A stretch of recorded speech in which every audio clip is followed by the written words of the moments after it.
Alors récemment, j'ai parlé des œufs de Yoni. Donc il me semblait très important d'aborder le sujet sur la lithothérapie. Donc la lithothérapie, c'est une médecine non conventionnelle comme l'Ayurveda. Et donc il y a de multiples cristaux qui existent. Et chaque cristaux a ses vertus. J'ai fait une petite recherche vite fait parce que bien sûr il est impossible pour moi de tout retenir parce qu'il y en a un tas et même les vendeurs de toutes les façons ils ne retiennent pas. Donc voilà, c'est comme pour moi, hein, j'en ai sur moi. J'ai ce bracelet là, ce bracelet là. Je préfère les bracelets avec toutes les pierres, comme ça, ils me donnent toutes les vertus.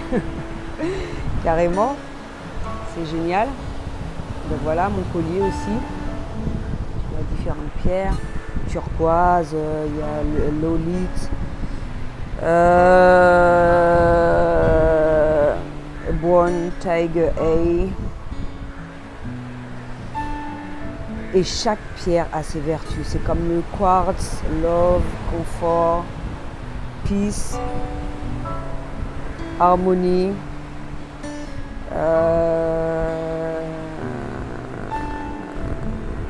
Qu'est-ce que je peux dire? L'olite, relaxation, patience, mémoire. Il y a différentes choses. Jasper, guidance, balance, indépendance. Chaque pierre a ses vertus. Et là, j'ai fait ma recherche.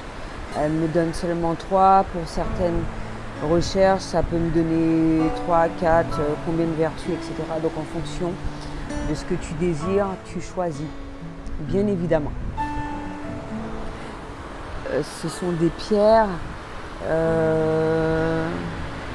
que j'aime déjà de prime abord, qui je sais et j'ai conscience qu'elles m'apportent un certain nombre de choses.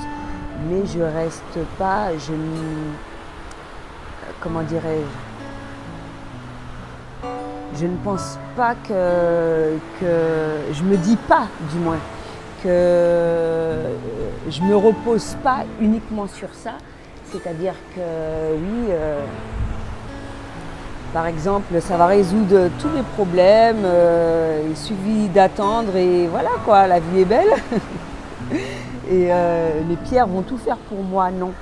Comme je l'ai déjà expliqué, selon ce que l'on souhaite obtenir, il y a différentes choses à mettre en place dans sa vie, dont les cristaux, l'aromathérapie,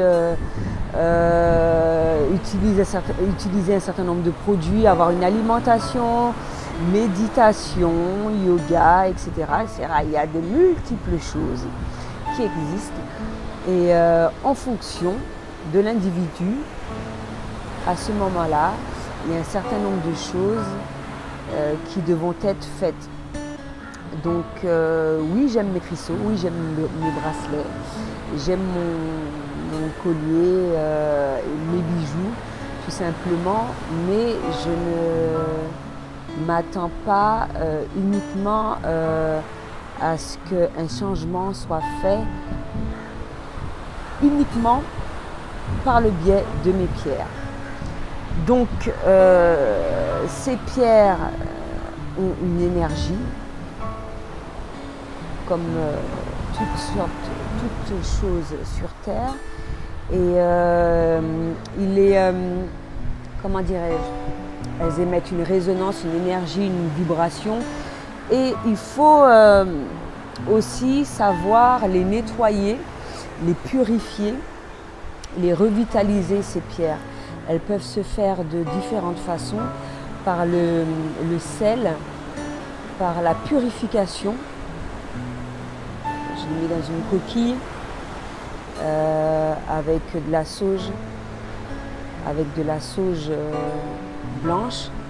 Je les purifie.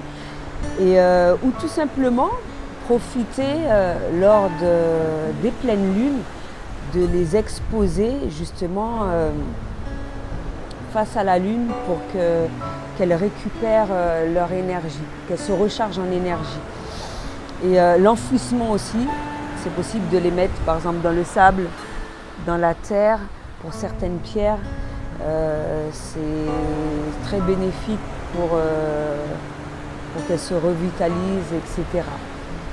Donc voilà, je pense avoir un petit peu tout dit. Oui, la lithothérapie, c'est bien.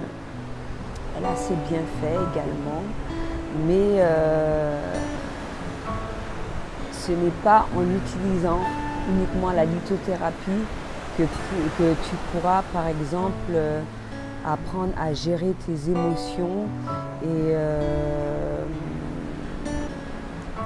apporter un maximum de bien-être dans ta vie. C'était tout ce que j'avais à dire pour aujourd'hui. À bientôt.